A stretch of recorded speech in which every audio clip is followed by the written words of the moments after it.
Praise the lord. ఈరోజు దేవుడు మనతో మాట్లాడుతున్న వాక్యము వాగ్దానము సామెతల గ్రంథము 13వ అధ్యాయము 3వ వచనము. తన నోరు కాచుకొనువాడు తన్ను కాపాడుకొనును, ఊర కొనక మాటలాడువాడు తనకు నాశనము తెచ్చును. హల్లెలూయా. ఈరోజు దేవుడు సామెతల గ్రంథం ద్వారా మనతో మాట్లాడుతున్నారు. మన నోటిని గురించి మాట్లాడుతున్నారు. నోటిని అదుపులో పెట్టుకుంటే మనకి దీర్ఘాయు వస్తుంది అని వాక్యం సెలవిస్తుంది. ఇంగ్లీష్లో క్లియర్గా ఉంది, those who control there tongue will have long life. కాబట్టి మనము ఈ వాక్యం ద్వారా తెలుసుకోవాల్సింది ఏంటి అంటే, మన నోటికి శక్తి ఉంటుంది. అదే నోటి ద్వారా మనము నాశనం కూడా తెచ్చుకుంటాము.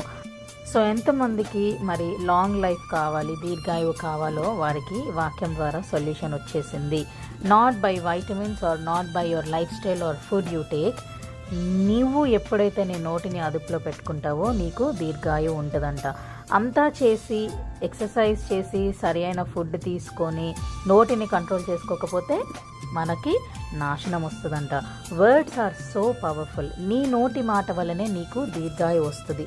ఇక్కడ నీ నోటి మాట వల్లనే నాశనం కూడా వస్తుంది అని వాక్యం సెలవిస్తుంది. ఎక్కడో సాతాను వచ్చి నీ జీవితాన్ని నాశనం చేయాల్సిన అవసరం లేదు. కేవలం మన నోటి వల్లనే మనకి బ్లెస్సింగ్ వస్తుంది, మన నోటి వల్లనే మనకు శాపం వస్తుందని వాక్యం సెలవిస్తుంది. దావీదు కీర్తనకరుడు ఒక మాట మాట్లాడతాడు, యెహోవా నా నోటికి కావలియుంచుము, నా పెదవుల ద్వారమునకు కాపు పెట్టుము అని. దావీదు వంటి మహారాజే, అంత జ్ఞానియే దేవుడిని సహాయం అడుగుతున్నాడు. ఏమని?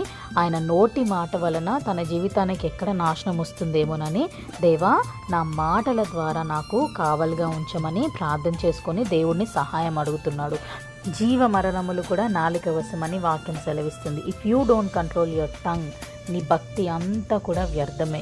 You have to be very careful with your words, because words can heal you, words can hurt you, words can destroy you. నీ ఆశీర్వాదము, నీ దీవెన నీ నోటులోనే ఉంటుంది అని వాక్యం సెలవిస్తుంది. దేవుడి చిన్ని వాక్యాన్ని దీవించునుగాక.